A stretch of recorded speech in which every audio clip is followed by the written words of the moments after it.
ये दूसरा साधन है। क्योंकि आहार शुद्धि के बिना भगवत भागवत चरित्रों का श्रवण करने पर भी अंतःकरण उसे धारण करने में समर्थ नहीं होगा। गीता भागवत रामायण में बहुत अच्छी बातें हैं, पर हमारे अंतःकरण में उनको ग्रहण करने की पात्रता ही नहीं। वो आहार शुद्धि से उसका निर्माण होगा। फिर नित्य सत्संग, नित्य सत्संग ऐसे नहीं कि जबरदस्ती आके बैठ गए, आगे पीछे हो गए, नहीं। इतना महत्वपूर्ण, इतना महत्व दें हम सत्संग को कि भोजन निद्रा छूट जाए, सब कुछ छूट जाए, पर सत्संग न छूटे। सत्संग छूट गया तो हम जीवित क्यों हैं? इतना सत्संग से लगाव हो जाए, इतना प्रेम हो जाए। हमारे महाराज जी से किसी व्यक्ति ने पूछा, श्री नवलराम जी महाराज, महाराज माला फेरने में नींद क्यों आती है? माला जपते हैं तो निद्रा क्यों आती है? अब महाराज जी के पास ही बैठे थे। महाराज जी बोले, रुपया गिनने में नींद क्यों नहीं आती? हमारे प्रश्न का उत्तर दो, हम तुम्हारे प्रश्न का उत्तर देंगे। हम तुम्हारे प्रश्न का उत्तर जरूर देंगे, पर तुम हमारे प्रश्न का उत्तर दो कि रुपया गिनने में नींद क्यों नहीं आती? अरे कागज के टुकड़े ही तो हैं, पर उनको तुमने इतना अधिक महत्व दे रखा है कि किसी से लेना है तो कम ना आ जाए, और किसी को देना है तो ज्यादा न चला जाए। तो एक एक बार नहीं, दो दो बार घिसते हैं उसको, इसमें से शायद एकाध कोई निकल जावे ज्यादा। तो कागज के टुकड़ों के प्रति तुमको महत्व बुद्धि है, भजन के प्रति महत्व बुद्धि नहीं, इसलिए नींद आती है। ऐसे ही कथा कीर्तन सत्संग में महत्व बुद्धि होगी तो बिल्कुल नींद नहीं आएगी। हम उपेक्षा भाव से श्रवण करते हैं, इसलिए नींद आती। अब जितने देर हमें नींद का झपका आ गया, और वही वाक्य यदि हमारे जीवन की दिशा को सर्वथा मोड़ने वाला हुआ तो कितना बड़ा घाटा हुआ। इसलिए सत्संग के प्रति बहुत महत्व बुद्धि, बहुत सावधान होकर सत्संग करना। एकदम समाधि जैसी लग जाए सत्संग में, बाह्य वृत्ति बिल्कुल समाप्त हो जाए, कहीं का चिंतन न बने, कहीं इधर उधर नजर न जाए, तो सत्संग में कितने साधन हो गए। पहला साधन आहार शुद्धि, दूसरा साधन नित्य सत्संग, महत्व बुद्धि से सत्संग, और तीसरा साधन है निरंतर नाम जप। सोते जगने से लेके सोने तक, सोने से लेके जगने तक नाम में वृत्ति बनी रहे, नाम रूप लीला का ध्यान बना रहे निरंतर, नाम की स्मृति। ये तीन साधन ऐसे हैं कि जो भी भाग्यशाली जीव करेगा उसे शरीर संसार से वैराग्य हो जाएगा, भगवान के चरण में अनुराग हो जाएगा, अपने आप भोगों में अरुचि हो जाएगी, अपने आप दिव्य तप आरंभ हो जाएगा। अभी भगवान से मिलने की व्याकुलता ही कहां जगी? बिल्कुल नहीं जगी है।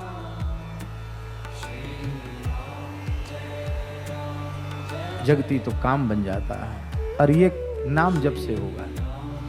महाराज जी आहार शुद्धि भी कर लो और सत्संग भी कर लो, पर नाम जप नहीं किया तो भगवत दर्शन की व्याकुलता उत्पन्न नहीं होगी।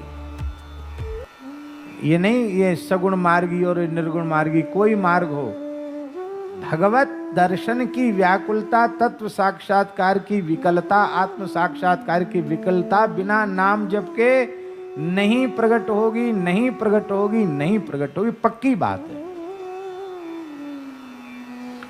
हमने इतने लाख जप लिए, हमने इतने करोड़ जप लिए, हमने 6 महीने भजन कर लिया, हमने 6 साल भजन कर लिया, हमने 12 साल भजन कर लिया, खरीद लिया भगवान को?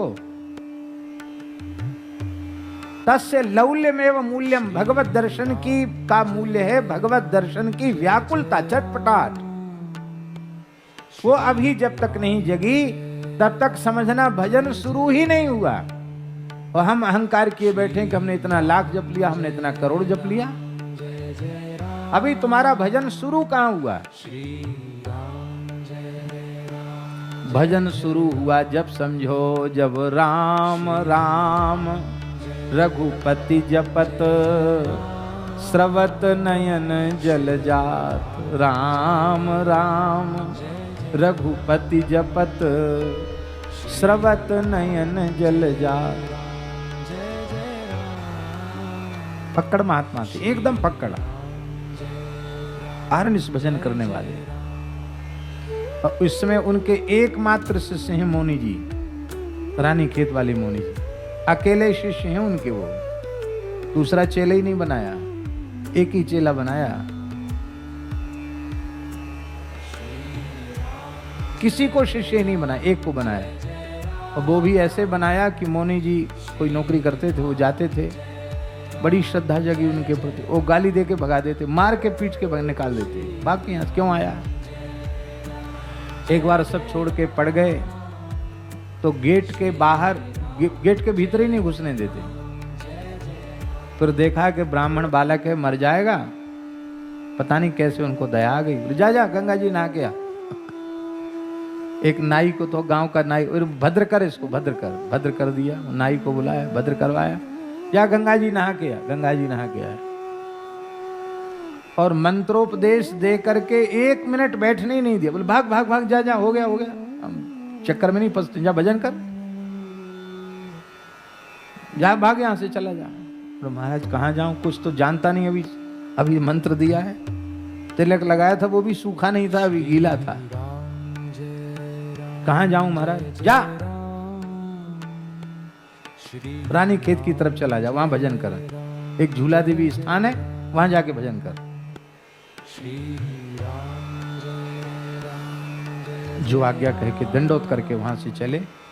बनगोर जंगल था महाराज, अभी भी घरू जंगल है, बहुत शेर चीते वहां हैं। वहां बैठ करके वो भजन करने लगे।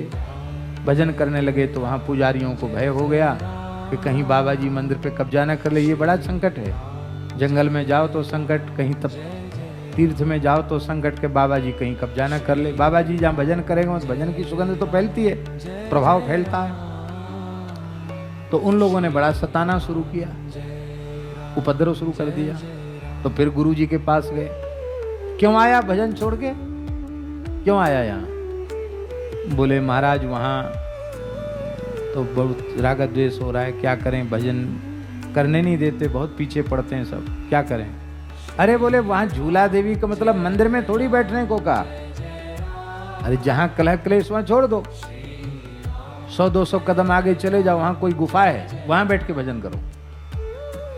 और महाराज वो मिलिट्री का क्षेत्र है, वर्जित क्षेत्र है वो, और उसमें बैठ के मोनी जी ने भजन किया। वहां राम मंदिर बना हुआ है, सुंदर विद्यालय है, गौ सेवा, संत सेवा सब होती है। बहुत अच्छे संत हैं, आप तो पहचानते होंगे मोनी जी को, बहुत अच्छे संत। ऐसी अच्छी रहनी है, एक साधु की जैसी रहनी होनी चाहिए, वैसी रहनी है।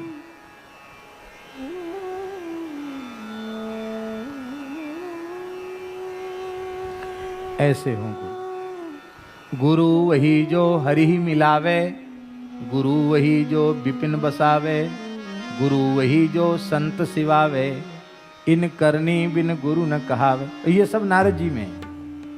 नाम मंत्र सर्वोपरि है भैया जी। मंत्र का जो अनुष्ठान है उससे सिद्धि तो बहुत शीघ्र होती है, पर उसमें एक भय है। हम लोगों के मन में लालच के संस्कार अनेकों जन्मों के हैं, और जब सिद्धियां सामने आती हैं और कहीं धोखे से भी हमारी बुद्धि उधर चली गई, रिद्धि सिद्धि बहु प्रेरे भाई, बुद्धि लोभ दिखावे आई। और यदि उन सिद्धियों की ओर बुद्धि चली गई तो जो चरम लक्ष्य है भगवत प्रेम की प्राप्ति, भगवत प्राप्ति, उससे साधक वंचित हो जाएगा, मान बढ़ाई के चक्कर में पड़ जाएगा। पर श्री नाम महाराज, आहा क्या कहना, नाम महाराज ऐसे हैं, इनमें अनुभूति भले ही कुछ विलंब से हो, पर नाम महाराज किसी रिद्धि सिद्धि के प्रलोभन में फंसने देते नहीं है। इसलिए मंत्र जप भी करना चाहिए, हम नहीं कहते मंत्र जप मत करो, पर मंत्र जप सदा सर्वदा नहीं किया जा सकता, पर नाम जप निरंतर किया जा सकता है। इसलिए मंत्र जप भी करो, पर जोर नाम जप पर रखो। नाम से सद्य प्रेम की प्राप्ति होती है। भैया ये दिव्य तप, भगवत दर्शन की व्याकुलता अशुद्ध अंतःकरण में उत्पन्न नहीं होती है, और अंतःकरण की शुद्धि के कुछ साधन ऐसे हैं जो हमें अवश्य करने चाहिए। सबसे पहला साधन है आहार शुद्धि। जो वस्तु भगवान को भोग नहीं लग सकती है, उस वस्तु को हम आहार के रूप में न लें, गव्य पदार्थ ही आहार के रूप में लें। केवल ये आहार शुद्ध नहीं, आंख नाक कान इनसे भी पवित्र आहार लें। जो देखने योग्य हो वो देखें, जो सुनने, ये सब ये भी तो आहार है।